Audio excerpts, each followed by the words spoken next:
জনগণের রাজনীতি নাকি রাজনীতির জনগণ? রাজনীতির আয়নায় কতটা প্রতিফলন জনগণের, তাদের অবস্থানই বা কোথায়? সেই হিসেবটাই বুঝতে যমুনা টেলিভিশনের রাজনীতির এই আয়োজনের পুরোটা সময় আপনাদের সঙ্গে আছি আমি আখলাকুস সাফা।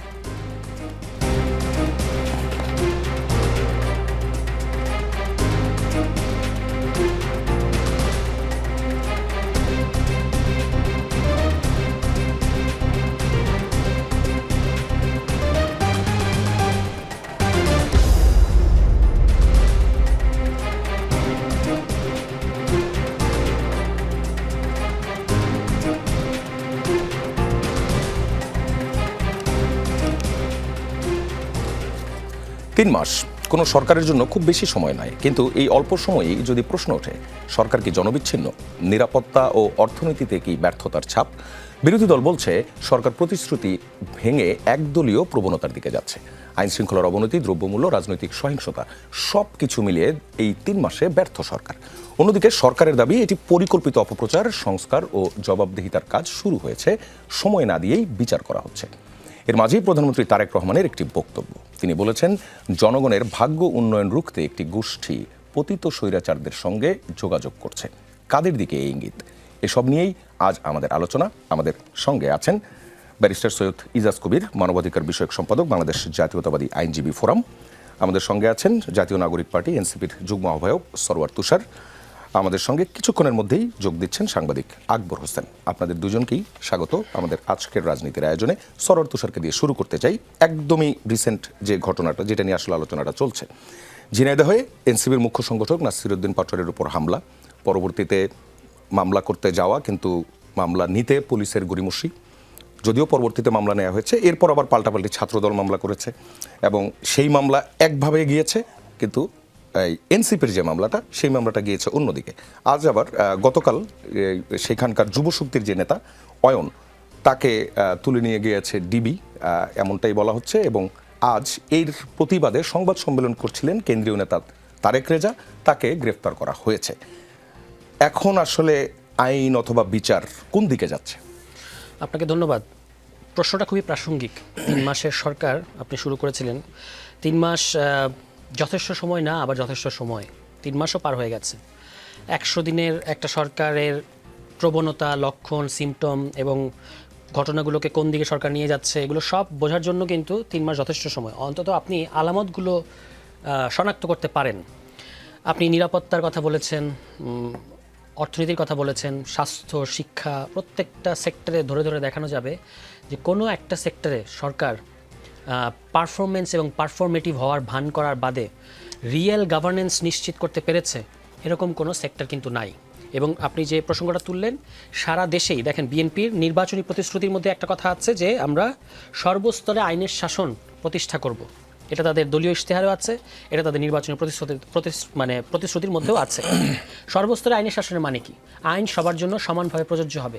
একই ঘটনায় দুই পক্ষের জন্য দুই রকম আইন হবে, এটা কিন্তু আইনের শাসনের নজির নয়। এই ঝিনাইদহের ঘটনা যদি আপনি দেখেন, ছাত্রদলের ইসলামী বিশ্ববিদ্যালয় ছাত্রদলের সভাপতি কিংবা আহ্বায়ক একেবারে রীতিমতো পায়ে পাড়া দিয়ে ঝগড়া বলতে আমরা যেটা বুঝি সেটা করতে গেলেন। নাসিরউদ্দিন পাটোয়ারি সেখানে দলীয় কর্মসূচিতে গেছেন, তিনি নামাজ পড়ে বের হয়েছেন, তার সাথে তার নেতাকর্মী এবং অনুসারীরা ছিলেন। আপনি কেন এর মধ্যে ঢুকে তার সাথে এক ধরনের তর্কে লিপ্ত হয়েছেন এবং আপনার অনুসারীরা তারপর আমরা দেখলাম এই ধরনের স্টিক দিয়ে পেটানো শুরু করলো। এবং সেই স্টিক যখন আবার আমাদের ছেলেপেলেরা কেড়ে নেওয়ার চেষ্টা করেছে, সেটাকেই যে এই সাইজ যখন হয়েছে তখন আপনি এটাকে অস্ত্র বলে এক ধরনের সোশ্যাল মিডিয়া বিভ্রান্তি তৈরি করার চেষ্টা করেছেন। এবং এটার মধ্যে দিয়ে আপনি আবারও মামলার মধ্যে দিয়ে যে দমন করা, সেটাকে যৌক্তিকতা দেওয়ার চেষ্টা করা হয়েছে। এই ঘটনা তো গেল, এরপর তারা থানায় গেল, যেন পুলিশ মামলা নেয়, পুলিশ মামলা নিতে চাইলো না। তারপর অনেকক্ষণ সেখানে অবস্থান করার পরে 7-8 ঘন্টার পরে পুলিশ মামলা নিয়েছে, কিন্তু একটা ভীতিকর পরিবেশ তৈরি করেছে। ছাত্রদল দ্বারা পুরো থানা ঘেরাও অবস্থায় ছিল। কিন্তু সাথে সাথে যেটা হলো যে তাদের মামলা নেওয়ার পরে আবার আরেকটা মামলা নিল ছাত্রদলের, যারা ভিকটিম, আপনি তাদের বিরুদ্ধে মামলা নিয়েছেন। আচ্ছা, এখন ছাত্রদলের ওই নেতারা কিন্তু মামলায় সাথে সাথে আদালত থেকে জামিন পেয়ে গেল, কিন্তু আমাদের যে ছেলেপেলেদেরকে আপনার সেখানে বাড়ি বাড়ি রেড দেওয়া হচ্ছে, তারা পলাতক বা তারা পালিয়ে গা ঢাকা থেকে বাধ্য হয়েছে। অয়ন নামে যে ছেলেটার কথা জানা যাচ্ছে, যুবশক্তির 22 ঘন্টা হয়ে গেছে, তাকে কিন্তু এখনো পর্যন্ত আদালতে প্রডিউস করা হয় নাই। ফলে এটা কিন্তু 24 ঘন্টা আন্তর্জাতিক আইন অনুযায়ী 24 ঘন্টা গুমের যে সংজ্ঞা, 24 ঘন্টা হলেই সেটা গুম হিসেবে গণ্য করা হবে, বলপূর্বক গুম যেটা আমরা বলি। সেটার প্রতিবাদে অয়নের মুক্তির দাবিতে আমাদের কেন্দ্রীয় নেতা তারেক রেজা, তিনি ওই জেলার সন্তান, তিনি আজকে একটা সংবাদ সম্মেলন করতে গেছেন, সেখান থেকে তাকে একদল সাদা পোশাকের লোক আমরা দেখলাম যে টেনে হিচড়ে পুলিশের ভ্যানের মধ্যে উঠিয়ে নিয়ে গেলেন। আমি ভাবলাম যে এরা কি ছাত্রদলের লোক না যুবদলের লোক, মানে কীভাবে বুঝবো তারা যে পুলিশ? তারা তো সবাই সাদা পোশাকে ওখানে গেছেন এবং তারেক রেজাকেও ওখান থেকে গ্রেফতার করা হয়েছে, মানে এখনও তাকে তুলে নিয়ে যাওয়া হয়েছে, গ্রেফতার বলা যাবে কিনা জানি না, গ্রেফতার দেখিয়েছে। তাহলে এই হলো সার্বিক পরিস্থিতি, যেখানে আপনার তাদেরকে সুরক্ষা দেওয়ার কথা ছিল, কিন্তু আপনি তাদেরকে প্রথমত তাদের সাথে গিয়ে মারপিট করতে গেছেন, তাদেরকে মেরেছেন এবং যাদেরকে মেরেছেন তাদের বিরুদ্ধে এখন আবার মামলা করে তাদেরকে গ্রেফতারও করছেন।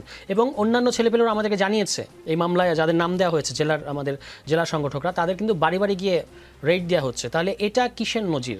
অন্যান্য সারা দেশে তো আপনার আইনশৃঙ্খলা পরিস্থিতির অবনতি আছেই, কিন্তু এখন তো বিরোধী দলের উপর আপনি ক্র্যাকডাউন শুরু করে দিলেন, বিরোধী দলের উপর যে দমন পীড়ন এবং এই যে প্যাটার্নগুলো আমি তখন বর্ণনা করলাম, এটার সাথে আওয়ামী লীগ আমলে আওয়ামী স্টাইলের যে মামলা, এবং এই যে বলা হলো যে আমি দেখলাম ছাত্র দলের কেন্দ্রীয় নেতারাও এটাকে সেলিব্রেট করছেন, সাপোর্ট করছেন, তারা বলছেন তারা জনরোষের মধ্যে পড়েছেন। তো আওয়ামী লীগ আমলে আপনারা এই ধরনের জনরোষের মধ্যে পড়তেন, বিভিন্ন জায়গায় যখন আপনারা মামলায় হাজিরা দিতে যেতেন কিংবা দলীয় কর্মসূচিতে যেতেন, তখন কিন্তু ছাত্রলীগ এবং আওয়ামী লীগের ছেলেপেলেরা এভাবে মারধর করতো এবং পরে বলতো এটা জনরোষ। তো সেই একই দিন এত পরিবর্তনের বার্তা, প্রধানমন্ত্রী এত ডাউন টু আর্থ থাকা, কিন্তু সেটার মধ্য দিয়ে আপনি এখন কিসের সেই একই ধরনের প্যাটার্নই তো দেখালেন, মানে সেই আওয়ামী লীগের স্টাইলই তো আমরা দেখতে পেলাম। ফলে এইটা খুবই ন্যাক্কারজনক। আমি এই প্রোগ্রামের মাধ্যমে সরকারের দৃষ্টি আকর্ষণ করব, তাদেরকে অবিলম্বে ছেড়ে দিতে হবে এবং এই ধরনের হয়রানিমূলক মামলা প্রত্যাহার করতে হবে। এবং রাজনৈতিক বিরোধীদের দেখেন, নাসিরউদ্দিন পাটোয়ারির বলা হচ্ছে, নাসিরউদ্দিন পাটোয়ারি এই কথা বলেছেন, ওই কথা বলেছেন, যে কথাই তিনি বলেন না কেন, আপনি কি কাউকে কথার জন্য মারপিট করবেন? কিংবা উনি কি ওখানে গিয়ে কোনো বক্তব্য দিয়েছিলেন যে বক্তব্য একটা ছাত্রদল যুবদলের মধ্যে প্রতিক্রিয়া তৈরি করেছিল? এরকম কিছুই না, আমরা ভিডিও দেখেছি। তিনি জাস্ট নামাজ পড়ে বের হয়েছেন, তার সাথে তার অনুসারীরা ছিলেন, সেখানে আপনি নিজে ঢুকে তারপরে ওই ছাত্রদলের যে ছেলেটা, ওই ছাত্রদলের নেতা আহ্বায়ক বা সভাপতি ইসলামী বিশ্ববিদ্যালয়, তার বিরুদ্ধে অন্তর্বর্তী সরকারের আমলে শিক্ষককে অপহরণের নামে আপনার অভিযোগ আছে এবং সেটাও কিন্তু তখন যুগান্তর সহ অন্যান্য পত্রিকায় প্রকাশিত হয়েছিল। তাহলে তখনও তার বিরুদ্ধে আপনি ব্যবস্থা নেন নাই, আজকে তাকে দিয়ে আপনি আরেকটা অন্যায় এবং অপরাধ করাচ্ছেন। এবং এটা আমি দেখতে পাচ্ছি যে কেন্দ্রীয় বিএনপি এবং ছাত্রদলের কেন্দ্রীয় পর্যায় থেকে এক ধরনের আশকারা দেওয়া হচ্ছে। আমরা প্রথমে ভেবেছিলাম যে এটা ওই জেলার নেতাদের বাড়াবাড়ি, পরবর্তীতে যখন আমি ছাত্রদলের নাসির থেকে শুরু করে আমান থেকে শুরু করে সবাইকে দেখলাম এটা নিয়ে এক ধরনের হাসি ঠাট্টা করতে এবং এটাকে সমর্থন জানাতে, তখন আমি আরও বেশি শঙ্কিত হয়েছি যে এটা তার মানে ছাত্রদলের কেন্দ্রীয় নির্দেশনাতে এই ঘটনাটা ঘটছে। ধন্যবাদ আপনাকে। ইজাজ কবিরের কাছে আসতে চাই। ছাত্রদলের কেন্দ্রীয় নির্দেশনায় ঘটনাটা ঘটেছে, 22 ঘন্টা হয়ে গেছে, অয়নকে এখনো কেন আদালতে হাজির করা হলো না এবং এর প্রতিবাদে একজন সংবাদ সম্মেলন করতে গেলেন, তাকেও সেই মামলায় অ্যারেস্ট দেখানো হলো এবং বিকেলের পর তাকে অ্যারেস্টও করা হলো। আইনটা কি তাহলে আমরা কি সেই আগের মতো পরিস্থিতি দেখছি যে সরকার দল যেদিকে থাকবে আইন সেদিকেই যাবে? ধন্যবাদ আপনাকে, আপনার মাধ্যমে দর্শক শ্রোতাদেরকেও এবং আমার সহ আলোচকদেরকে শুভেচ্ছা ও সালাম। না, আমার সহ আলোচক তুষার যে কথাটা বলেছেন, ওনার কথাটা উনি যেভাবে প্রেজেন্ট করেছেন, এইভাবে যদি আমি লিটারেলি ধরি তাহলে অবশ্যই এটা ন্যাক্কারজনক এবং এটা নিন্দনীয়। কিন্তু কথাটা হচ্ছে আসলে ঘটনাটি কি এরকম, সেটা আমি বিস্তারিত আমি জানি না, আমি বলতেও পারবো না। তবে আমি এতটুকু বলতে পারি যে দুপক্ষেরই মামলা নেওয়া হয়েছে। এখন কাকে 22 ঘন্টা ধরে আটকিয়ে রেখেছে, আবার তারেক কাকে তুলে নিয়ে গিয়েছে, এগুলার প্রত্যেকটারই আবার আইনি প্রক্রিয়া আছে। হ্যাঁ, এগুলার রাজনৈতিক একটি যে নিদর্শন তৈরি করে, খুব ভালো নিদর্শন তৈরি করে না, তুষার সাহেব যেভাবে বললেন। কিন্তু একটা ঘটনার কিন্তু দুটা গল্প থাকে, মুদ্রার দুপিঠেই থাকে এবং সেটা শুনতে হয়।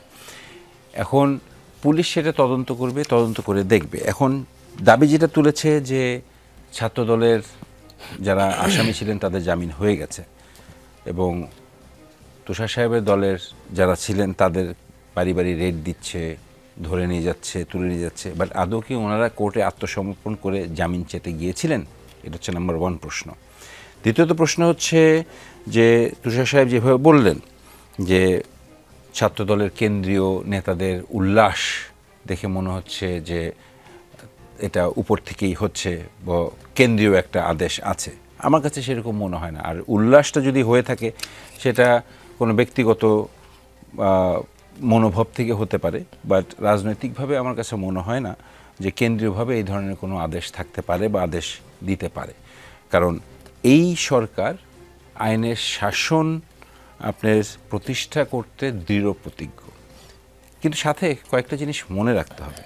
তা হচ্ছে যে আমাদের যেই সরকারি ব্যুরোক্রেসি বা অ্যাডমিনিস্ট্রেটিভ অবকাঠামো যা আছে, এটা কিন্তু এখনও আপনার মেজর কোনো সাফল বা চেঞ্জেসের মধ্যে দিয়ে যায়নি। সেই ক্ষেত্রে আমরা অনেক অতি উৎসাহী লোক অতীতে যারা ছিলেন তারা বর্তমানেও থাকতে পারেন। অতি উৎসাহী কিছু লোক কিছু অনৈতিক বা এমন কোনো স্যাবোটাইজিং কাজ হয়তো বা করতেও পারেন। আমার মনে হয় এগুলা খতিয়ে দেখার বিষয় আছে।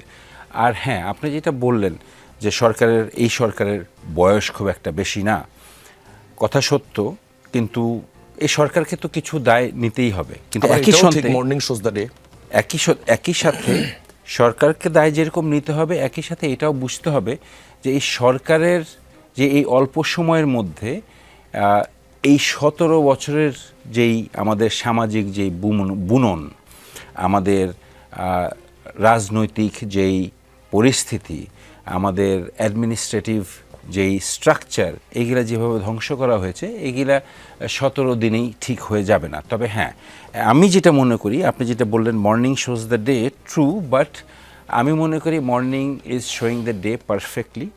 কারণ এখন পর্যন্ত আমার মনে হয় যে যেভাবে এই সরকার লাগাম ধরে টেনেছে, প্রবলেম তো একটা না, শুধু ইন্টারনাল প্রবলেম না, এক্সটার্নাল প্রবলেম আছে, আন্তর্জাতিক প্রবলেম আছে, অনেক কিছুই, অনেক ধরনের প্রবলেম আছে। এত প্রবলেমগুলি একসঙ্গে সামাল দেওয়া এটা এত সহজ নয়। তো এই জায়গাটাতে আমার মনে হয় সরকারকে বেনিফিট অফ ডাউটটা দিতেই হবে। আর আইনের যেই ব্যাপারটা আছে, এই জায়গাটাতে আমি মনে করি যে আইনের দ্বারস্থ হওয়াটাই সঠিক কাজটা হবে। যেরকম 22 ঘন্টা ধরে নিয়ে গেছেন, যদি এটা যদি সঠিক হয়, তাহলে আমার মনে হয় ওনাদের কোনো লয়ারের কাছে যাওয়া উচিত। ওনাদের যাদের বিরুদ্ধে মামলা হয়েছে, আমার মনে হয় ওনাদের আসলে প্রথমে কোর্টে গিয়ে জামিন চাওয়া উচিত ছিল। এখন ওনারা যদি জামিন না পেতেন, তাহলে সেটা একটা ভিন্ন ব্যাপার। তখন হয়তো বা কম্পেয়ার করতে পারতেন যে অমুকদের জামিন দেওয়া হয়েছে, আমাদেরকে জামিন দেওয়া হয়নি, আমি পলিটিক্যাল আক্রোশ হচ্ছি। তো এরকম অনেক কিছুই আছে। বাট হ্যাঁ, এই যেই ঘটনাটা ঘটেছে ঝিনাইদহে পাটোয়ারির উপরে, যে আক্রমণ হয়েছে, কি কারণে হয়েছে বা উস্কানিমূলক কোনো কিছু ছিল কিনা, দুই পক্ষেরই তাদের নিজস্ব বয়ান আছে। সেই বয়ানগুলি খতিয়ে দেখতে হবে। খতিয়ে না দেখলে আসলে একটা নির্দিষ্ট ইয়েতে পৌঁছানো যাবে না। ইজাজ কবিরকে ধন্যবাদ। আকবর হোসেনের কাছে আসতে চাই। আমরা শুরুটা যেটা দিয়ে করেছিলাম আর কি, গত শুক্রবারে নাসিরউদ্দিন পাটোয়ারির উপর হামলার ঘটনায় পুলিশ প্রথমে মামলা নিতে গড়িমসি করলো, তারপর আবার মামলাটা নিয়েছে।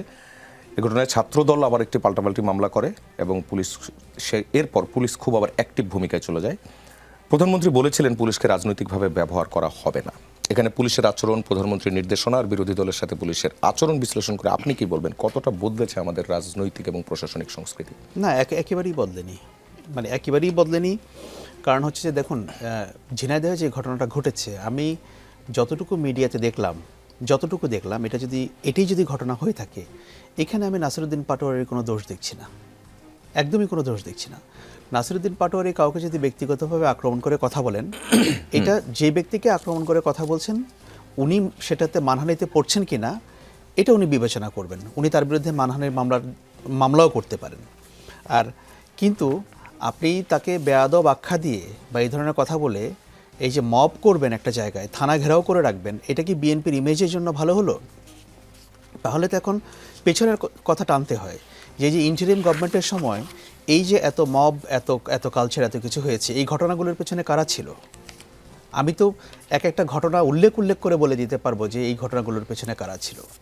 তাহলে চেঞ্জ হলো কোথায়? স্বরাষ্ট্রমন্ত্রী তো খুব জোর গলায় বলছিলেন যে মব হবে না। তো এখন স্বরাষ্ট্রমন্ত্রীর কেমন লাগছে? থানা ঘেরাও করে সেখানে একজনকে আটকে রাখা হয়েছে কয়েক ঘন্টা, এবং সেখানে আক্রমণ করার জন্য লাঠিসোঁটা নিয়ে যাওয়া হচ্ছে। ওনার কাছে এটার কী জবাব আছে কি? আমি জানি না কী জবাব আছে। আমি শুধু একটা জিনিস বলি, দেখেন, এটাকে শুধু একটা নাসিরউদ্দিন পাটোয়ারি বা সাধারণ আইনশৃঙ্খলা পরিস্থিতি হিসেবে দেখলে হবে না। এটার পিছনে একটা বড় অর্থ আছে, এটা একটা পলিটিক্যাল মেসেজ আছে। আমি আপনাকে একটা স্ট্যাটাস পড়ে শোনাই, আপনারা সবাই শুনতে পাবেন। অস্ট্রেলিয়ায় বসবাস করছেন বাংলাদেশি একজন রিসার্চার মোবাশ্বের হাসান, যিনি একসময় গুম হয়েছিলেন। উনি ইলেকশনের আগে বিভিন্ন সময়ে লেখালেখিও করেছেন, বাংলাদেশের নানা বিষয় নিয়ে লেখালেখি করেন।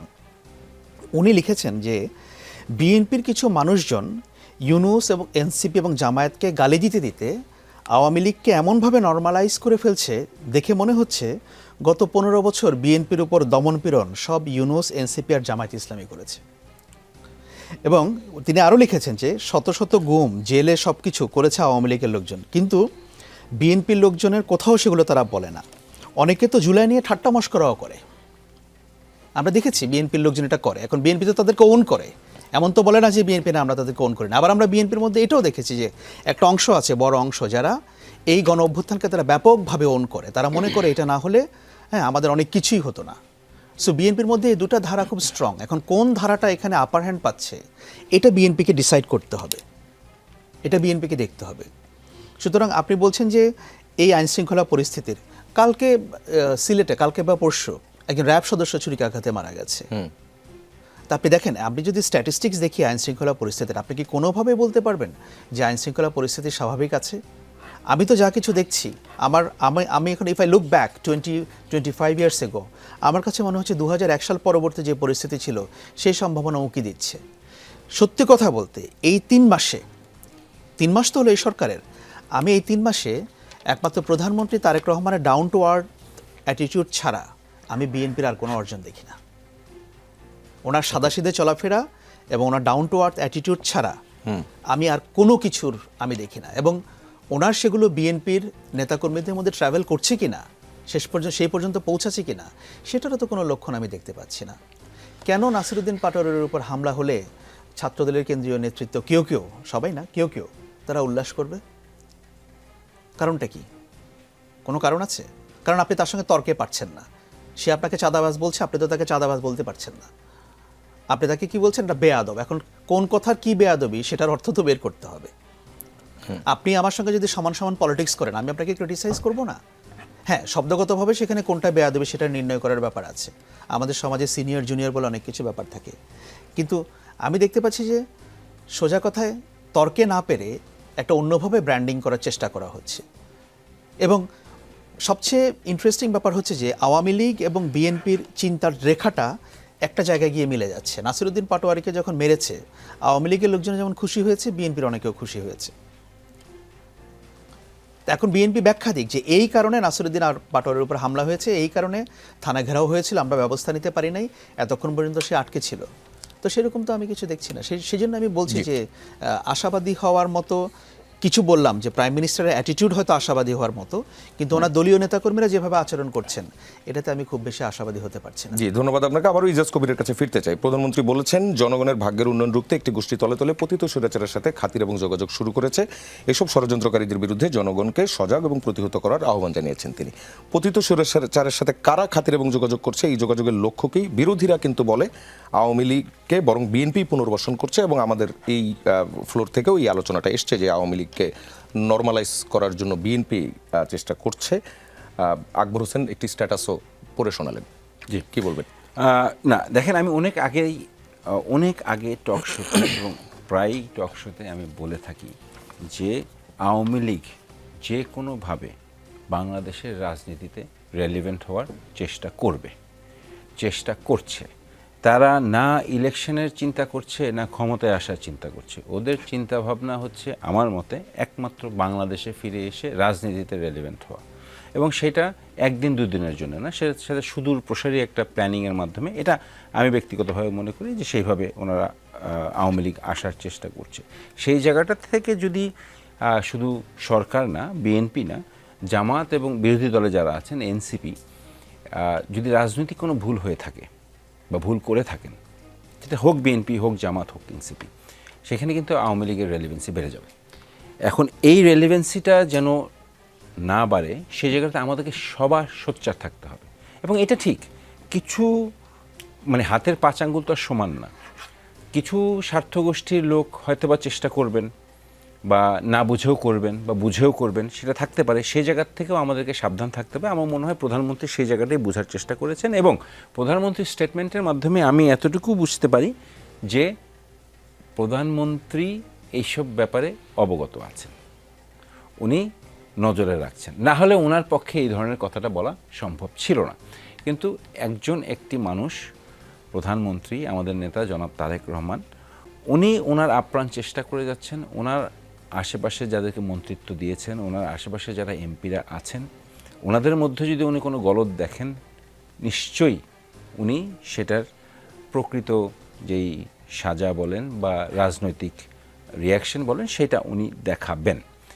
বাট এটা উনি কিভাবে দেখাবেন, কখন দেখাবেন, এটা ওনার রাজনৈতিক এখন সময়। উনি তলে তলে যোগাযোগ বলতে কাদেরকে মিন করেছেন এবং সেটা কেন? তলে তলে যারা যোগাযোগ করেছে তাদেরকেই মিন করেছেন, এবং উনি কাদেরকে মিন করেছেন যারা তলে তলে যোগাযোগ করছেন আমি শিওর তারাই বুঝে গেছেন। এখন সেটা আপনিও জানেন না তলে তলে কে যোগাযোগ করছে, আমিও জানি না তলে তলে কে যোগাযোগ করছে। যদি আদৌ যারা করে থাকছে সেই তথ্য যদি আমাদের প্রধানমন্ত্রীর কাছে থাকে, এবং উনি যখন স্টেটমেন্টটা দিয়ে দিলেন, তো যারা তলে তলে যোগাযোগ করছে তারা নিশ্চয়ই বুঝে গেছেন যে তিনি একটা ক্লু দিয়েছেন। Let me help you. এখন যারা অরাজকতা সৃষ্টি করতে চাইছে, খবর নিয়ে দেখুন 5 আগস্টে যারা বিতাড়িত তাদের সঙ্গে এরা তলে তলে আবার খাতির শুরু করেছে, যেভাবে 96 সালে করেছিল, যেভাবে 86 সালে করেছিল, তাদের সঙ্গে নতুন কয়েকটি লেজও গজিয়েছে। এবার বলেন। এইবার যদি এই আঙ্গিকে যদি বলেন তাহলে আমার নিজস্ব একটা থিওরি আছে, সেটা আমি অতীতও বলেছি, যে সেটা হচ্ছে যে 5 আগস্টের পরপরই আপনাদের এই অনুষ্ঠানেই আমি বলেছিলাম, এবং এনসিপির এক নেতাকেও আমি অন এয়ার আমি বলেছিলাম, রিকোয়েস্ট যে এমন কিছু করবেন না যেখানে আপনারা জামাতের ট্র্যাপে পড়েন এবং আওয়ামী লীগের ট্র্যাপে পড়েন। কারণ এই দেশে আপনার আওয়ামী লীগ যেভাবে হোক ফিরে আসার জন্য, রেলিভেন্সি পাওয়ার জন্য কারো না কারো ঘাড়ে উঠবেই। এবং আমি ব্যক্তিগতভাবে মনে করি যে জামাত বুঝে হোক না বুঝে হোক আওয়ামী লীগের তারা এমন একটা রাজনীতির দিকে যাচ্ছে যেখানে হয়তো বা আওয়ামী লীগ রেলিভেন্ট হয়ে উঠতে পারে, বা তারাই আওয়ামী লীগকে রেলিভেন্ট করার চেষ্টা করছে। এখন ইন্টারেস্টিং ব্যাপার হচ্ছে যে আপনি যদি এখন বর্তমানে একটা রাজনৈতিক অরাজকতা সৃষ্টি করেন, বিএনপি সরকারের বিরুদ্ধে আন্দোলন সৃষ্টি করেন, বিএনপি সরকারকে যদি ন্যাশনাল ইন্টারেস্টে যদি সাহায্য না করেন, আউটকামটা কি দাঁড়াবে? কে আসবে? জামাত কি সরকার ফর্ম করবে? এনসিপি কি সরকার ফর্ম করতে পারবে? অল্টারনেটিভ কে থাকবে? তো এইসব দাবার চাল, গুটির চাল, রাজনৈতিক চাল এনসিপি, জামাত যারা বিরোধী দলে আছেন তাদেরকে বুঝতে হবে। কিন্তু এর মানে এই না যে আমি বলবো না যে তারা বিএনপিকে ঢালাওভাবে সাপোর্ট করে যাবে, বিএনপির কোনো ভুলকে ক্রিটিসাইজ করবে না, কিন্তু ন্যাশনাল ইন্টারেস্টে they need to stay focus. But that doesn't mean যে কোনো একটা, যেখানে ধরেন বিরোধী দলের চোখের বা বিরোধী দলের রাজনৈতিক জ্ঞানে তারা মনে করছে যে বিএনপি একটা ভুল পদক্ষেপ নিয়েছে, সেজন্যে দেশে অরাজকতা সৃষ্টি করে অন্য কাউকে রেলিভেন্ট করার কোনো প্রয়োজন নেই। সেইটা পার্লামেন্টে বসে আইনের ইয়েতে রাজনৈতিক শিষ্টাচারের মধ্যে থেকে সেটা বিরোধী সরকারি দলকে সঠিক পথে আনার জন্য যথেষ্ট প্রেশার দেওয়া যায়, এবং সেই উপায় ওনারা খুব ভালো করেই জানেন। কিন্তু এখন যেটা হচ্ছে যে আমরা যারা 5ই আগস্টের পরে, আপনি একটু আগে যেটা বললেন যে অনেকে ধারণ করে অনেকে ধারণ করে না, অফিসিয়ালি বিএনপি জুলাইকে ধারণ করে, অফিসিয়ালি বিএনপি জুলাইয়ের সাথে ছিল, অফিসিয়ালি বিএনপি জুলাই যুদ্ধ করেছে, দীর্ঘ 17 বছরের যুদ্ধ তো আছেই। কিন্তু এর মাঝে কিছু যদি থাকে, কিছু থাকতেই পারে, কেন বিরোধী দলে যারা ছিলেন আমরা অনেকেই তর্কের খাতিরে টকশোতে এসেই বলি আপনি গুপ্ত ছিলেন, আপনি সুপ্ত ছিলেন।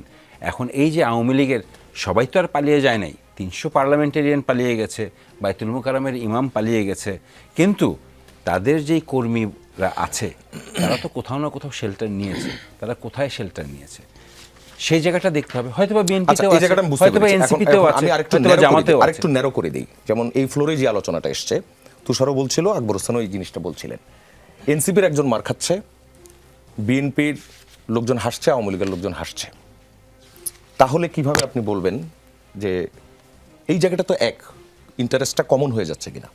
না, ইন্টারেস্টটা আপনি ওভারঅল পলিসির দিক থেকে দেখলে জিনিসটা কমনে আসতেছে না। এখন আমি হয়তোবা হাসছি কারণ তুষার সাহেব হয়তোবা টকশোতে ভালো করছেন না, বা তুষার সাহেব হাসছেন, আমি টকশোতে ভালো করছি না, কিন্তু এর মানে এই না যে এনসিপি পুরাটাই সাপোর্ট করছেন বা বিএনপি পুরাটাই সাপোর্ট করছেন। ঘটনাটা তা না, এটা হচ্ছে ব্যক্তি বিশেষ ওপিনিয়নেটেড একটা ব্যাপার, একটা কারো মনে হতেই পারে, কিন্তু দলীয়গতভাবে এটা কোনো স্ট্যান্ড না, এবং এটা স্ট্যান্ড হতে পারে না, এবং বিএনপি সেদিকে নেই।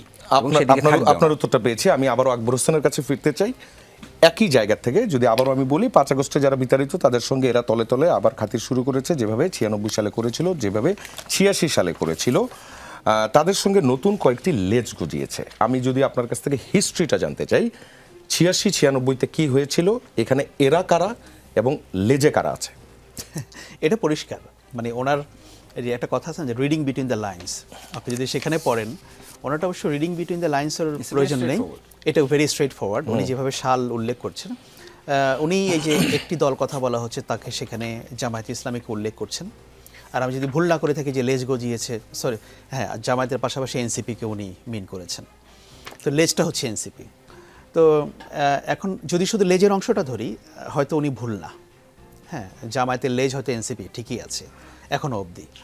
আর যদি হিস্ট্রির কথাটা বললেন, জামায়াতের তো হিস্ট্রি আছে যে আপনার সঙ্গে যখন আপনার অনেক দুর্দিন থাকবে, সেই দুর্দিনে আপনার পাশে না থাকা বা কোনোভাবে আপনাকে সাইডলাইন করে এগিয়ে যাওয়ার এই চেষ্টা তো জামায়াত করেছে। 86 সালের নির্বাচনে জামায়াত পার্টিসিপেট করেছে, সেই কথা প্রধানমন্ত্রী বলছিলেন।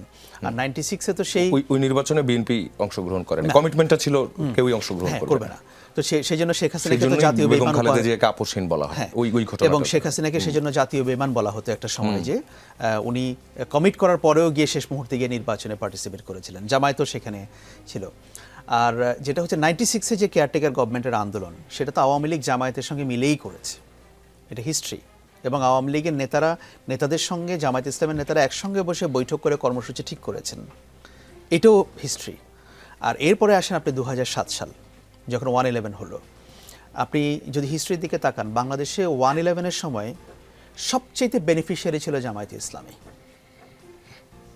এবং যখন বিএনপি এবং আওয়ামী লীগের অনেক নেতাকে তখন জেলে পড়া হচ্ছিল, জামায়াতের নেতারা তখন দুর্দণ্ড প্রতাপে বিভিন্ন জায়গায় ঘুরে বেড়াচ্ছিলেন। জামায়াতের কয়েকজন নেতাকে, আলী হাসান মোহাম্মদ তৎকালীন, যাকে পরে ফাঁসি দেওয়া হয়েছিল যুদ্ধাপরাধের রায়ে, উনি একবার জেলে গিয়েছিলেন বটে, বাট অল্প কিছুদিন থেকে উনি বিজয়ীর বেশে বেরিয়ে আসছেন। এবং তৎকালীন 1/11 সরকার জামায়াত ইসলামীকে ব্যবহার করেছিল বিএনপিকে নির্বাচনে নেওয়ার জন্য, যারা এটা পরিচালনা করেছিল। সো জামায়াতের তো হিস্ট্রি আছে, সেই হিস্ট্রি আছে। এখন দেখুন, রাজনৈতিক মঞ্চ কখনো স্থির বিষয় না। এটা আপনি পলিটিক্যাল সায়েন্সের যে কোনো থিওরিতে আপনি দেখবেন যে এটা চেঞ্জ হয়ে যায়, এটা চেঞ্জ হবেই। আজকে আপনি যাকে বন্ধু ভাবছেন, রাজনীতি এবং কূটনীতিতে চিরস্থায়ী বন্ধু বা চিরস্থায়ী শত্রু বলে কোনো ব্যাপার নেই। সো আমার ধারণা যে প্রধানমন্ত্রী হয়তো ওই আশঙ্কাটা করছেন যে হয়তো ভবিষ্যতে কখনো যদি রাজনৈতিক পট পরিবর্তনের কোনো ইঙ্গিত মেলে, সেই ইঙ্গিতে জামায়াতে ইসলামী কোন দিকে থাকবে এবং জামায়াতে ইসলামী পতিত স্বৈরাচারের সঙ্গে আবার হাত মিলিয়ে তাদেরকে, কারণ দেখুন, আওয়ামী লীগ ইন করতে চাইবে পলিটিক্সে, সেটা বিএনপির মাধ্যমেই হোক, জামায়াতের মাধ্যমেই হোক, কিংবা উভয়ের মাধ্যমেই হোক। এখন বিএনপি যদি সরকার পরিচালনায় খুব বেশি দক্ষতার পরিচয় দিতে না পারে, পাবলিক সেন্টিমেন্ট যদি তাদের এগেইনস্টে চলে যায়, জামায়াত যে এটাকে ব্যবহার করে বা অন্য কারোর সঙ্গে হাত মিলিয়ে সামনের দিনগুলোতে তারা ক্ষমতা যাওয়ার স্বপ্ন দেখবে না, এটা তো আপনি বলতে পারবেন না। আমার ধারণা ওই আশঙ্কা থেকে হয়তো প্রধানমন্ত্রী বলেছেন। জি, সরার তুষারের কাছে আসতে চাই এই আলোচনা থেকেই। সেটি হচ্ছে জামায়াত ইসলামের যে কথাটা আপনি শুনলেন, যে তলে তলে খাতির করা হচ্ছে। এনসিপি যদি লেজ হিসেবে যেটা বলা হয়েছে, যদি এনসিপির কথাই বলি, আওয়ামী লীগকে প্রাসঙ্গিক করা এবং আওয়ামী লীগের সঙ্গে তলে তলে যোগাযোগ করা, এটা কি বিরোধীরা করছে? আকবর হোসেন বলছেন জামাত এটা করতে পারে। আচ্ছা, এটা যাওয়ার আগে একটা আগেরবার বলতে ভুলে গেছি, এই ঝিনাইদহ এই এলাকাটা হচ্ছে আইনমন্ত্রীর এলাকা, এবং স্বয়ং আইনমন্ত্রীর এলাকায় আইনের শাসনের যে নজির আমরা দেখতে পেলাম, সেটা মানে কোনো গুড সাইন আমাদের সামনে হাজির করে না। থানা ঘেরাও যেটা বললেন ঝিনাইদহে, এটা ওই ঝিনাইদহ বাদেও একাধিক, আপনি যদি শুধু থানা ঘেরাও বিএনপি, থানা ঘেরাও ছাত্রদল, থানা ঘেরাও যুবদল লিখে সার্চ করেন ইন্টারনেটে, অন্তর্বর্তী সরকারের আমল থেকে আজকে পর্যন্ত অসংখ্য ঘটনার আপনি এভিডেন্স পাবেন। এর মধ্যে রিসেন্ট যেটা ঘটেছে, বাকেরগঞ্জে একটা এমপির বিরুদ্ধে একজন একটা ফেসবুক পোস্ট দিয়েছে, সেখানে আপনার থানার ভেতরে ঢুকে বিএনপির লোকেরা ওই যাকে পুলিশ অলরেডি ধরেছে তাকে মারধর করেছে। আমাদের স্বরাষ্ট্রমন্ত্রী এলাকায় এক হাহা দেওয়ার কারণে, ফেসবুকে হাহা দেওয়ার কারণে বৎসার মধ্যে একজন মাঝখানে এক মহিলা যাওয়ার পরে তাকে পিটিয়ে মেরে ফেলা হয়েছে, হলো স্বরাষ্ট্রমন্ত্রী এলাকায়। আচ্ছা, এবার আপনার এবারের প্রশ্নে আসি। প্রধানমন্ত্রীর কাছ থেকে আমরা আসলে নতুন কথা শুনতে চাই। ক্লিশে বক্তব্য শুনতে চাই না।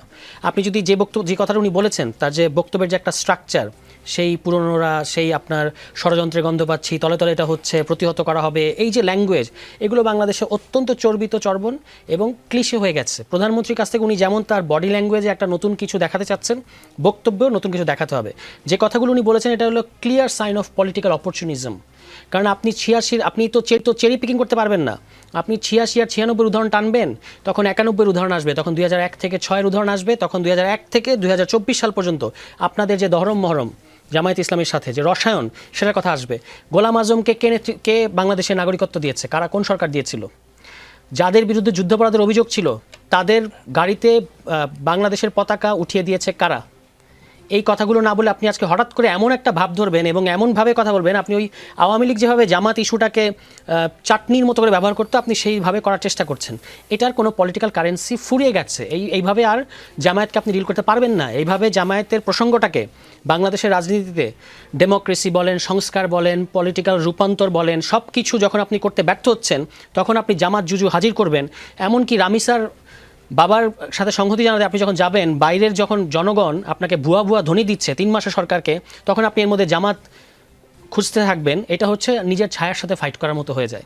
ফলে আমি প্রধানমন্ত্রীর প্রতি আহ্বান জানাবো, আপনাকে সুশাসন নিশ্চিত করতে হবে এবং বিরোধী দলের প্রতি সম্মানজনক, এই যে আপনি যেভাবে বললেন যে লেজ, আমরা তো দেখতে পাচ্ছি যে আপনারা বহুদলীয় গণতন্ত্র ধ্বংস করেছেন। কিভাবে? এই যে আপনার দলে কয়েকজন জোট সঙ্গীর নামে কয়েকটা ছোট ছোট দল নিয়েছেন, সেই দলগুলো কয়েকটা দল নিজেদের দল বিলুপ্ত করে দিয়ে আপনাদের ধানের শীষের পতাকা তলে আসতে হয়েছে। এবং আপনারা কিন্তু কথা দিয়েছিলেন আপনারা বাংলাদেশে বহুদলীয় গণতন্ত্র করবেন, কিন্তু বহুদলীয় গণতন্ত্রের নামে আমরা যেটা দেখেছি, মাৎস্যর ন্যায়ের মতো করে আপনারা ছোট ছোট দলকে গিলে খেয়েছেন। এখন আপনারা অন্যের বিরুদ্ধে নানা রকম চটকদার অভিযোগ করছেন। এভাবে কিন্তু হবে না। প্রধানমন্ত্রীর কাছে বাংলাদেশের মানুষ চায় যে ধরনের অর্থনৈতিক, যেটা দিয়ে আপনি শুরু করেছিলেন, অর্থনৈতিক নিরাপত্তা, অর্থনৈতিক সুশাসন তৈরি করতে হবে, আপনাকে আইন শৃঙ্খলা পরিস্থিতি ঠিক করতে হবে, আপনাকে পলিটিক্যাল রিফর্মগুলো করতে হবে অ্যান্ড আদার্স। এবং স্বাস্থ্য খাতে আপনাকে, যে আমরা একটা হাম আসলে একটা দেশের স্বাস্থ্য ব্যবস্থা ভেঙে পড়ে, সেখান থেকে বাংলাদেশকে উদ্ধার করতে হবে। আপনি শিক্ষায় যে শিশুদেরকে যে মিড ডে মিল দিচ্ছেন, সেখানে আপনারাই নিউজ করেছেন, যমুনা টেলিভিশন অসাধারণ একটা নিউজ, যে সেখানে সপ্তাহে 17 কোটি টাকা লুটপাট হচ্ছে। এইগুলোর উত্তর জানতে চাই আমরা। শুধুমাত্র গিমিকবাজি দিয়ে কাজ হবে না। ওই যে তলে তলে কার সাথে কার যোগাযোগ জানি না, প্রধানমন্ত্রী প্রকাশ্যে কাদের সাথে যোগাযোগ করেন সেটা আমি আপনাকে বলি। যে কথিত সাংবাদিক, কোনো টেলিভিশন হাউস কিংবা কোনো প্রিন্ট মিডিয়ার সাংবাদিক না, জাস্ট নাম ব্যবহার করেন সাংবাদিক, এরকম ব্যক্তি অন্তর্বর্তী সরকারের আমলে লাগাতারভাবে জুলাই গণঅভ্যুত্থানকে অস্বীকার করেছেন, লাগাতারভাবে জুলাই গণঅভ্যুত্থানের বিপ্লবীদেরকে বলেছেন সন্ত্রাসী, বলেছেন যে উপদেষ্টাদের বাড়িতে হামলা করা দরকার, প্রধান উপদেষ্টার বাড়িতে হামলা করা দরকার, ইউনূসের বিচার হবে, এগুলো প্রকাশ্যে মিডিয়ায় এসে বলেছেন। সেই ব্যক্তিকে আপনি ফোন দিয়েছেন, আপনি মাননীয় প্রধানমন্ত্রী হিসেবে। বাংলাদেশে কি সাংবাদিকের অভাব পড়েছে? আপনার তাকে কেন ফোন দিতে হবে? তাহলে আপনি কার সাথে কার অ্যালাইনমেন্ট দেখাচ্ছেন, কে কাকে নর্মালাইজ করছে? গতকালকে একটা টক শোতে একজন কথিত সাংবাদিক, কোনো পত্রিকা কিংবা কোনো টেলিভিশনের সাংবাদিক না, কিন্তু সাংবাদিক নাম ব্যবহার করে, তারা বলছে কোথায় জুলাই মাসে কোনো গুলি হয় নাই, আমি দেখিনি, এটা কে করেছে, এটা আন্দোলনকারীরাই করেছে, শেখ হাসিনা কিছু করে নাই। এই ধরনের ব্যক্তিদেরকে নর্মালাইজ করা হচ্ছে এবং বিএনপি তাদেরকে স্পেস দিচ্ছে। এটা প্রধানমন্ত্রীকে ভালো করে আমলে নিতে হবে যে আপনি তাদেরকে কেন স্পেস দিচ্ছেন এবং ভুইফোর সাংবাদিককে কেন আপনার ফোন দিতে হবে, তাকে তো আপনি এনকারেজ করলেন। তার যে থট প্রসেস, এই থট প্রসেস সাবস্ক্রাইব করে এমন অনেকেই আছে, তাদেরকে আপনি একটা বার্তা দিলেন যে ওয়েল তোমরা এটা চালিয়ে যাও। ফলে আমরা প্রধানমন্ত্রীকে বলবো যে আপনি যে ওই একটা জেস্টার পলিটিক্স করতে চাচ্ছেন, সেটার পাশাপাশি আপনাকে বক্তব্য নতুনত্ব আনতে হবে এবং আপনার বক্তব্যে একটা দিশা থাকতে হবে। এই যে প্রতিহত করা হবে, এটাই কিন্তু ঝিনাইদহ ঘটায়। আপনি প্রধানমন্ত্রী, এর আগে প্রধানমন্ত্রী যখন গুপ্ত করলেন, তারপর দেখেন গুপ্ত নিয়ে কত কিছু হয়ে গেল। একটা মিনিংলেস টার্ম নিয়ে বিশ্ববিদ্যালয়ের ছাত্ররা মারামারি করছে কেন? কারণ প্রধানমন্ত্রীর মতো জায়গায় থেকে আপনি গুপ্ত শব্দটাকে এনকারেজ করেছেন। এবং এখন যদি আমরা গুপ্ত খুঁজতে থাকি, বিএনপির মধ্যে গুপ্তর অভাব পাওয়া যাবে না। এবং অনেক নিন্দুকেরা বলছেন, আমি তো এত খারাপ না, নিন্দুকেরা বলেন, যেমন এই যে পররাষ্ট্রমন্ত্রী, তিনি ছিলেন অন্তর্বর্তী সরকারে বিএনপির গুপ্ত এজেন্ট, এটা অনেকে বলেন। আর ওই যে যিনি অ্যাটর্নি জেনারেল ছিলেন, এখন আইনমন্ত্রী, তাকে গুপ্ত বলা যাবে না, কারণ তিনি প্রকাশ্য এজেন্ট, তখনও তার দলীয় পদ ছিল, এখনও আছে। তো এই জিনিসগুলো আছে, আপনি পলিটিক্যাল ট্যাগিং দিবেন না। যে ট্যাগিংটা আগে দেওয়া হয়েছে সেটাই কিন্তু সবাই আঁকড়ে ধরেছে। ভারতের ঘটনা খেয়াল করে দেখেন, প্রধান বিচারপতির মতো জায়গায় থেকে যখন ককরোচ বলা হয়েছে বেকার এবং তরুণদেরকে, তখন তারা ককরোচ নামে পার্টি খুলে ফেলেছে এবং সেটাতে মানে বিজেপির যে লাইক বেড়ে গেছে মানে তাদের সোশ্যাল মিডিয়া পেজগুলোতে।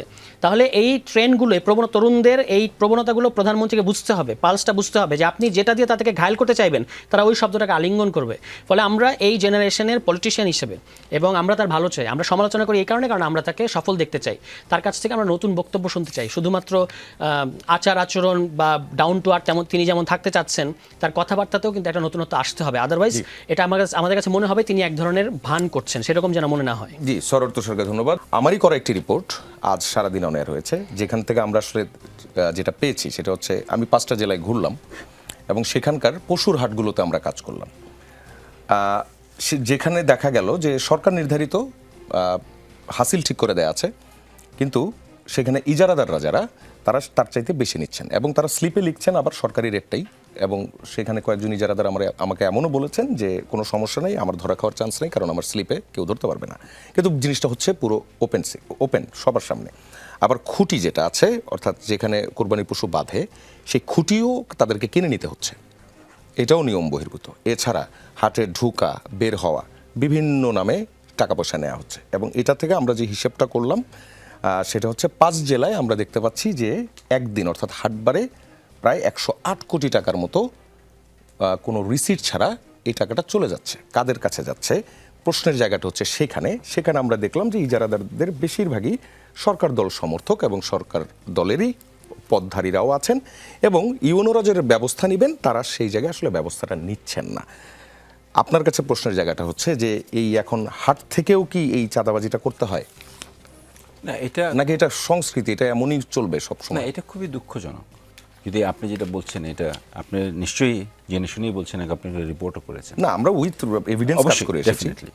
সো এটা খুবই দুঃখজনক এবং এটা হওয়া উচিত না। এবং আমার মনে হয় এই ব্যাপারে প্রশাসনের ব্যবস্থা নেওয়া উচিত এবং দলীয় কোনো নেতা নেত্রী যদি এই কাজগুলি করে থাকেন, আমার মনে হয় দলও সেই জায়গার থেকে তাদের সাংগঠনিক ব্যবস্থা নেওয়া উচিত। এবং আমি বিশ্বাস করি অতীতে যা দেখেছি, এটা যেহেতু আপনারা রিপোর্ট করেছেন, নিশ্চয়ই দল সেই জায়গাটা থেকে বিবেচনা করে নিশ্চয়ই কোনো সাংগঠনিক ব্যবস্থা নেবেন। একই সাথে আমি মনে করি যে আইন অনুযায়ী ব্যবস্থা যেটা নেওয়ার সেটাও নেওয়া হবে। আচ্ছা, আরেকটা এক্সপিরিয়েন্স বলছি, সেটি হচ্ছে যে রিপোর্ট অন এয়ারের পর দুপুরের দিকে আমরা যেটা দেখলাম, কারণ এই রিপোর্ট করে আমি একটি পশুবাহী ট্রাকের সঙ্গেই ঢাকায় এসেছি এবং সেখানে আমাদের মাঝপথে যেটি হচ্ছিল যে আমরা যে ট্রাকে আসছিলাম সেই ট্রাকটা পুলিশ দাঁড় করায় এবং পুলিশ সেখান থেকে টাকা নেয়, মামলার কথা ভয় দেখিয়ে চালকের কাছ থেকে টাকা নিয়েছে। সো তখন আমরা সেখানে ইনভলভ হয়েছিলাম। আজ অন এয়ারের পর সেই 5 জন পুলিশকে ক্লোজ করা হয়েছে, কিন্তু হাটে যে চাঁদাবাজিগুলো হয়েছে এই বিষয়ে কোনো ফিডব্যাক নাই, কোনো রিয়াকশন নাই। না, আমার মনে হয় যে আপনারাই তো সমাজের চোখ কান। বিরোধী দল হচ্ছে সরকারকে লাইনচ্যুত যেন না হয় সে জায়গায় রাখার। আপনারা আপনাদের যথারীতি দায়িত্ব যদি আপনারা পালন করেন, সেই জায়গাটাতে সরকারকে রাজনৈতিকভাবে বিচ্যুতি হওয়ার থেকে আপনারাই রক্ষা করতে পারবেন। যেরকম পুলিশ ওনাকে ক্লোজ করেছে, আপনার হাটের ইজারা নিয়ে যেটা হচ্ছে, আমি বিশ্বাস করি ডেফিনেটলি এটার অনুসন্ধান হবে, আইনানুগ ব্যবস্থা নেওয়া হবে, এটা আমি বিশ্বাস করি এবং সেটা নিশ্চয়ই হবে। এটার প্রতিক্রিয়া আমরা দেখতে পাবো। তার মানে এই না যে আপনি আজকে রিপোর্ট করেছেন পুলিশ ক্লোজ হয়েছে কারণ সেটা একটা ইনস্টিটিউশন, সেটা প্রমাণ এসেছে। হাটবাজারের ব্যাপারটা নিশ্চয়ই আইন শৃঙ্খলা দেখবে এবং আপনাদের রিপোর্টটা আপনারা কন্টিনিউ করেন, কারণ আপনাদেরকে রিপোর্ট করতে তার কোথাও কোনো বাধা দেওয়া হচ্ছে না। বাধা দেওয়া হয়ে থাকলে বলতে পারেন, তাহলে সেটাও জানানো হবে। কিন্তু কথা হচ্ছে যে আপনারা আপনাদের কাজটা করতে থাকেন। সরকারে বসে একটা জায়গায় সকল কিছু জানা সম্ভব না, কারণ নির্ভরশীলতা থাকে, এর মধ্যে মিস ইনফরমেশন থাকতে পারে। প্রধানমন্ত্রীর কাছেই যে সব কিছু ডিল করতে হবে তা না, স্তরে স্তরে যেতে হবে। একটা পর্যায়ে যদি সেই স্তর কাজ না করে, ডেফিনেটলি রাষ্ট্রনায়ক, প্রাইম মিনিস্টার সেই ব্যবস্থা অবশ্যই। সরোয়ার তুষারের কাছে আসতে চাই, এই যে সারা দেশে এত হাট, বিরোধী দলের কেউ কি এর সঙ্গে ইনভলভ আছে কিনা? দেখুন, এটা খুব ইন্টারেস্টিং। আমি গত বছর থেকে এটা নিয়ে কথা বলা শুরু করেছি। গত বছর কোরবানি ক্যাবিনেটের কথা বলেছিলাম। আমি তখন চ্যালেঞ্জ করেছিলাম যে অন্তর্বর্তী সরকারের সাথে এনসিপিকে জড়ানো হয়। আমি চ্যালেঞ্জ করেছিলাম যে সারা দেশের হাটগুলোতে জরিপ করেন, কোথাও এনসিপিরা কোনো হাট নিয়েছে কিনা। তখন আপনারা বলেছেন যে এটা এনসিপি সরকার। তখনও প্রথম আলো নিউজ করেছিল ঢাকার সমস্ত হাট বিএনপির লোকজন নিয়েছে। এবছরও কিন্তু গতকালকে প্রথম আলো লিড নিউজ ছিল যে পুরনো সে ধারা মানে ইজারা দেওয়ার ক্ষেত্রে আপনি যেটা তুলে আনলেন সেটা খুবই ইন্টারেস্টিং। আমি এই নিউজটা দেখি নাই, বাট এটা প্রেডিক্টেবল এবং এটা কিন্তু অমুক নেতা বিচ্ছিন্নভাবে করছে ব্যাপারটা এরকম না, এটা একটা স্ট্রাকচার। এই পশুরহাটের এটা একটা স্ট্রাকচার এবং একদিকে তারা আপনি একদিনের হিসাব দিলেন যে 108 কোটি টাকা একদিনে এই 5টা জেলায় শুধু 5টা জেলায় আপনার ওই হাসিল থেকে শুরু করে খুঁটি এবং বের হওয়া এন্ট্রি এক্সিটে 108 কোটি টাকা। এটা হলো একটা দিক। আরেকটা দিক আছে, সেটা হচ্ছে এবার উন্মুক্ত দরপত্র হয় নাই, না হওয়ার কারণে আপনার সরকার কত কোটি টাকা রাজস্ব হারিয়েছে। আমি শুধু একটা কেরানীগঞ্জের 9টা হাটের হিসাব দেখেছিলাম আর কি একটা স্থানীয় পত্রিকায়। সেখানে বলা হচ্ছে গত বছর যে ব্যবসায়ী, অবশ্যই বিএনপির ব্যাকটাপ ব্যবসায়ী, 63 লাখ টাকায় যে হাটটা নিয়েছে এবার নিয়েছে 21 লাখ টাকায়, কারণ কাউকে দরপত্র ড্রপই করতে দেওয়া হয় নাই, তাকে ভয় দেখানো হয়েছে, এগুলো করা হয়েছে। এবং ইউএনও বা ডিসির কাছে যদি আপনি জিজ্ঞেস করেন তারা খুব সহজ কথা বলবে, ভাই ঝামেলা হবে, মারামারি হবে, দিয়ে দেন। এরকম সর্বত্র একই। আমি আমার জেলাতেও দেখেছি একটা, আমি এখানে ওপেন বলে গেলাম, নরসিংদী জেলায়, শুধু আমার আসনে না, নরসিংদী জেলায় অনেক হাট বসে। একটা হাট যদি আপনি বিএনপির লোকের বাইরে কাউকে দেখাতে পারেন তাহলে আমি আমার কথা উইথড্র করব। কিন্তু আপনি দেখেন যে কেরানীগঞ্জের ওই হাটগুলো থেকে বলছে 9টা হাট থেকে 2 কোটি টাকার উপরে, প্রায় 2.5 কোটি টাকার রাজস্ব হারিয়েছে সরকার। তাহলে সারা দেশের হাটগুলো থেকে কত টাকা হারিয়েছে সরকার রাজস্ব। এবং চট্টগ্রামের মেয়াদোত্তীর্ণ মেয়র জনাব শাহাদাত সাহেব উনি ওনার আশপাশের লোকদেরকে 5টা হাট তুলে দিয়েছেন, মানে কোনো ধরনের দরপত্র এবং কোনো ধরনের বিডিং এসব ছাড়া। তাহলে তারা কিন্তু এইটাই করবে, আপনি যেটা বলেছেন এটাই কিন্তু ঘটবে। এবং এটা কিন্তু মোটেও বিচ্ছিন্ন কোনো ব্যাপার না, এটা স্ট্রাকচার্ড এবং এটা কোনো ব্যবস্থা সরকার নেবে না, প্রশাসন তো নিতে পারবেই না। আর পুলিশের যেটা আপনি রাস্তায় দেখেছেন, এটা তো রাস্তায়, এই হাট থেকে কি পুলিশ টাকা পায় না? হাট থেকে প্রশাসনও টাকা পায়। এটা এটা বাটোয়ারা হয়, স্থানীয় নেতা, পুলিশ, প্রশাসন এবং ওই স্থানীয় নেতা যেই বড় নেতার ব্যাকআপে কাজটা করেছেন তার পর্যন্ত টাকাটা মানে যায়। ফলে এটার কোনো ব্যবস্থা নেওয়া হবে না এবং এটা অত্যন্ত দুঃখজনক যে আমরা আমাদের একটা ধর্মীয় সংস্কৃতি এবং একটা এত বড় একটা উৎসব, যে চামড়া অর্থনীতি আজকে ধুঁকছে, কিন্তু চামড়া অর্থনীতিতে আমরা চামড়ার কাঁচা চামড়া এখন নামমাত্র মূল্যে প্রায় মানে অনেকে ওই মাটিতে পুঁতে ফেলে, সেই চামড়া চীনের কাছে যায়, পাচার হয় ভারতে, আবার ফিনিশ চামড়া হিসেবে আমরা আমাদেরই চামড়া আপনার আমদানি করি 1000 কোটি টাকার উপরে পুরো পৃথিবীতে। এবং আপনি জানেন যে মাত্র 4টা থেকে 5টা ওই LWG'র অনুমোদনপ্রাপ্ত ট্যানারি আছে আমাদের, এর বাইরে শত শত ট্যানারি কিন্তু LWG'র অনুমোদনপ্রাপ্ত না। এবং এই কারণে আমরা বিশ্ববাজারে ঢুকতে পারছি না, যেখানে ভিয়েতনাম আমাদের সাথে পাল্লা দিয়ে প্রায় $30 বিলিয়ন অর্থনীতি করে ফেলেছে এটাকে। আমরা এখনও মানে আমরা ডিক্লাইনিং। এবং সেদিনও গতকালকেও একটা চামড়া নিয়ে একটা ব্যবসায়ীদের এই হাহাকারগুলো আমি শুনে আসলাম যে শুধুমাত্র ওই সিইপিটি যেটা বলে, সিটিপি বলে যেটাকে, কেন্দ্রীয় শোধনাগার সাভারে, এটার যদি আপনি একটা আন্তর্জাতিক ওই সনদ পাওয়ার উপযোগী এটাকে করেন, মাত্র 500 থেকে 600 কোটি টাকা খরচ হবে। আপনার চামড়া নষ্ট হচ্ছে প্রতি বছর 300 কোটি টাকা। সেটা যদি আপনি করেন, তাকে যদি ওই যে সিটিপিটার উন্নতি যদি ঘটান, তাহলে বাংলাদেশ এই সেক্টরটা থেকে, যেটা এখনও পর্যন্ত এত অবহেলার পরেও দ্বিতীয় প্রধান এক্সপোর্ট আর্নিং মানে রেমিটেন্স আর্নিং সেক্টর বা ওই কী বলে ডলার আর্নিং সেক্টর, এটা কিন্তু বাংলাদেশে প্রায় মানে গার্মেন্টস সেক্টরকেও ছাড়িয়ে যেতে পারে, কারণ এখানে আপনার আমদানি করতে হয় না কাঁচামালগুলো, এখানে আমরা চামড়া এমনিতেই পাই, কাঁচা চামড়া এমনিতেই পাই। ফলে এটাতে একদিকে সরকার এটাতে নজর দেওয়া দরকার এবং এই সেক্টরটাকে বুম ঘটানোর জন্য যে যা পদক্ষেপ নেওয়া সেটা নেওয়া উচিত। আর আরেকটা যেটা বলেন যে পলিটিক্যাল ইকোনমি, এই যে ক্রুকড পলিটিক্যাল ইকোনমি, এটা অবসান ঘটাতে পারবে সরকার, এটা আমি বিশ্বাস করি না, কিন্তু এটা অবসান ঘটা উচিত, কারণ এটা আমাদের একটা কালচার হিসেবে দাঁড়িয়ে গেছে, যেটা আমাদেরকে খুবই দুঃখ দেয়। আকবর হোসেনের কাছে ফিরতে চাই। ঠিক যে আলোচনাটাই করছিলাম, অনেকগুলো বিষয় আসছে, যেমন হাটগুলোতে ইজারা পেয়েছে সব সরকারি দল, এটা নিঃসন্দেহে, এটা অলরেডি আমাদের কাছে যে ডাটা আছে সেটা থেকে আমরা পেয়েছি, এবং আচরণটা ঠিক আগে যেরকম ছিল সেইভাবেই চলছে। এবং এই যে পকেট কাটা যাচ্ছে যাদের, তারা খুব বিত্তশালী কেউ নয়, এটাও একটা বিষয়। এবং সরোর তুষারও বলছিল যে এখানে রাজস্ব হারানোর একটা বিষয় যোগ হয়েছে এবং চামড়া নিয়ে হাহাকার। এই পুরো পরিস্থিতিটা সরকার কি করতে পারতো আসলে? আপনাদের রিপোর্টটা যেটা আপনার করা, ওটা দেখে আমার মনে হলো যে বিএনপির লোকজন মনে ধরিয়ে নিয়েছে যে এই 5 বছর পরে আমরা থাকবো না, সো এই 5 বছরে যা ইনকাম করার দরকার আমাদের করে নেওয়া ভালো।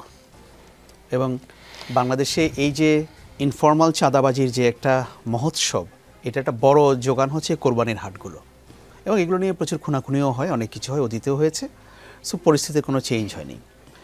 এখন যেটা সরোয়ার তুষার বলেন যে কোনো রকম টেন্ডার ছাড়া বা একটা যথাযথ প্রক্রিয়া ছাড়া এগুলোকে দেওয়া হয়েছে, আমরা তো কোনো কিছু পরিবর্তন তো আসলে দেখতে পাচ্ছি না। সরকার আসলে কোন উপায়ে ভাবছে? এখন যদি সরকার প্রকৃত অর্থে মনে করে যে না আমরা করাপশন বন্ধ করতে চাই, চাঁদাবাজি বন্ধ করতে চাই, তাহলে আপনারা যে প্রক্রিয়ায় রিপোর্ট করেছেন সেখানে তো গোয়েন্দা সংস্থা একই প্রক্রিয়ায় কাজ করে তারা দেখতে পারে, এটা কঠিন কোনো কাজ না। আর সরকার যে এই যে তার চাঁদাবাজি বা দুর্নীতি এগুলোর ব্যাপারে তাদের অবস্থানটা কি, এটা আমি এখনো বুঝতে পারছি না। এবং অ্যাক্টিভিটি দেখে মনে হচ্ছে না যে তাদের খুব শক্ত কোনো অবস্থান আছে। দেখেন, দুর্নীতির ব্যাপারে এই গভর্নমেন্টের কী দৃষ্টিভঙ্গি সেটা কিন্তু আমরা এখনো বুঝতে পারছি না। বাংলাদেশে একটা দুর্নীতি দমন কমিশন ডিসফাংশনাল হয়ে আছে গত প্রায় 3 মাস ধরে, না এই সরকার আসার পর থেকে। সরিয়ে দেওয়া হলো। এইটা তো একটা টপ প্রায়োরিটি হওয়া উচিত ছিল একটা গভর্নমেন্টের। তার মানে কি, এই যে দুর্নীতি দমন কমিশনটাকে টপ প্রায়োরিটি করা হচ্ছে না, তার মানে আমি কি ধরে নিব যে সরকার দুর্নীতিটাকে সেভাবে দমন করতে চায় না? আপনি বলছেন যে এই পুলিশের কথা, পুলিশ চাঁদাবাজি করছে, কিন্তু এই পুলিশকে যখন আপনি জিজ্ঞেস করবেন তখন পুলিশ বলবে যে জুলাই অভ্যুত্থানে আমাদের এত ক্ষতি হয়েছে যে এখন আমাদের ফুল ক্যাপাসিটি নাই। তো আপনার চাঁদাবাজির ক্যাপাসিটি তো আছে, তাহলে ল অ্যান্ড অর্ডার মেনটেন করার ক্যাপাসিটি নাই কেন? এই প্রশ্নগুলোর জবাব কে দিবে? তাহলে বাংলাদেশে কোরবানির ঈদ আসলে পরে বা এই যে পশু জবাই বা এই হাটকে কেন্দ্র করে চাঁদাবাজি হয়, হাটগুলোতে একটা আধিপত্য বিস্তার হয়, এটা তো অজানা কোনো কথা না। তাহলে সরকার কি ব্যবস্থা নিল যে এটাকে মডার্নাইজ করার জন্য বা কোনো একটা ওয়ে বের করার জন্য যাতে এগুলো না হয়, গভর্নমেন্টও রাজস্ব পায়? আমি তো ভাই পয়সা দিচ্ছি, সেই পয়সাটা সরকারের কোষাগারে যাচ্ছে না, এটা যাচ্ছে যে টাউট বা যে পলিটিক্যাল লিডারের কাছে। তো এই জন্য কি আমি পয়সা দিচ্ছি? তাহলে তার মানে কি এই সিস্টেমটাকে কি জিইয়ে রাখতে চায়? আমি তো বুঝতে পারছি না এটার কি অর্থ। তো যদি সরকার মনে করে দেয়া সিরিয়াস, এখনও তো হাটের ঈদেরও 3-4 দিন বাকি আছে, এবং আমি এক্সপেক্ট করব যে আপনি যে রিপোর্ট করে এসছেন সেই লোকগুলোকে তো আপনার রিপোর্টেই কিন্তু আইডেন্টিফাইড, হ্যাঁ, এবং এটা নিয়ে একটা থরো একটা ইনভেস্টিগেশন হোক এবং তাদের বিরুদ্ধে ব্যবস্থা নেওয়া হোক। যদি ব্যবস্থা নেয় আমি বুঝতে পারবো যে না, গভর্নমেন্ট আন্তরিক, ঘটনা ঘটতে পারে, বাট সরকার কি পদক্ষেপ নিয়েছে সেটা হচ্ছে বড় কথা। ঘটনা ঘটবে না সেটা আমি বলবো না। আর যদি আপনাদের এই যে রিপোর্টটাকে গভর্নমেন্ট ইগনোর করে বা তারা এটাতে কান না দেয়, চোখ না দেয়, তাহলে আমি বুঝতে পারবো যে গভর্নমেন্ট এ ব্যাপারে সিরিয়াস না। Very simple. জি, ধন্যবাদ আপনাকে। আমি খুব অল্প সময়ের জন্য যদি ব্যারিস্টার সৈয়দ ইজাজ কবিরের কাছে আসি, সেটি হচ্ছে যে সরকারের দুর্নীতির বিরুদ্ধে একটা অবস্থান আমরা মৌখিকভাবে বারবার শুনে এসেছি, একটা এক্সাম্পল যদি দেন। বলছি যেটাতে মানুষ কনভিন্সড হবে যে একটু একটু একটু বুঝার ব্যাপার আছে, একটু ধৈর্য ধারণের ব্যাপার আছে। দুর্নীতির ব্যাপারে বিএনপির 0 টলারেন্স, এটা হচ্ছে তাদের নীতি। 1 মিনিটের মধ্যে কিন্তু, হ্যাঁ, কিন্তু বিএনপি সরকার ক্ষমতায় আসার পর প্রথম রোজার ঈদ গেল, এটা প্রথম কোরবানি ঈদ গেল, 3 মাসের সরকার, এবং তারা ডিক্লেয়ার করেছে 0 টলারেন্স। কিন্তু 3 মাসের মধ্যে তো আলাদিনের চেরাগ আসার কথা না, একটু সময় লাগবে, একটু ধৈর্য ধরতে হবে। যেহেতু বলেছে 0 টলারেন্স, এবং বিএনপি নিশ্চয়ই তার জায়গা থেকে যথেষ্ট পরিমাণে পলিসি গ্রহণ করবে, সেটা সরকারের পলিসিগত একটা সিদ্ধান্ত, তার নিজস্ব একটা স্ট্র্যাটেজির একটা ব্যাপার আছে। সব কিছু যে পাবলিকলি বলতে হবে এমন কোনো কথা না। আমার কথা হলো যে কমিশন, দুর্নীতি দমন কমিশন অবশ্যই এটাকে স্ট্রং করতেই হবে, ঠিক আছে?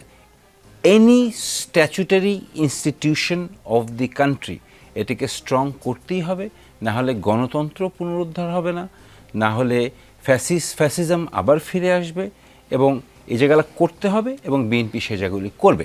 এখন আপনারা বলতে পারেন যে এখন পর্যন্ত কোনো কনভিন্সিং কোনো কিছু আসে নাই। হ্যাঁ, দৃশ্যমান কোনো কিছু কনভিন্সিং না আসলেও বিএনপির যে একটা চেষ্টা আছে, প্রয়াস আছে, এবং বিএনপি ইলেকশনের ইশতেহার অনুযায়ী যে প্রতিজ্ঞাবদ্ধ হয়েছে, বিএনপি কবে নাগাদ এরকম একটা নজির আসতে পারে?